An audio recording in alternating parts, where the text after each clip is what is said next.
Grup band Slank akhirnya mendeklarasikan dukungannya terhadap pasangan Capres dan Cawapres Ganjar Pranowo dan Mahfud MD dalam pemilu 2024 hingga 2029.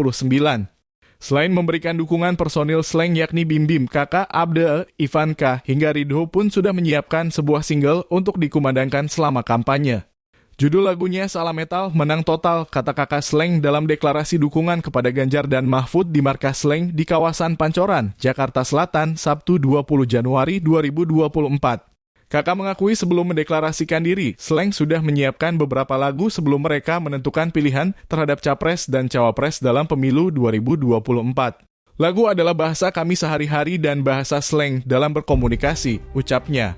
Kakak mengatakan lagu tersebut nantinya akan membakar semangat masyarakat Indonesia, sekaligus meyakini pilihan mereka siapa Capres dan Cawapres yang akan didukung untuk memimpin Indonesia.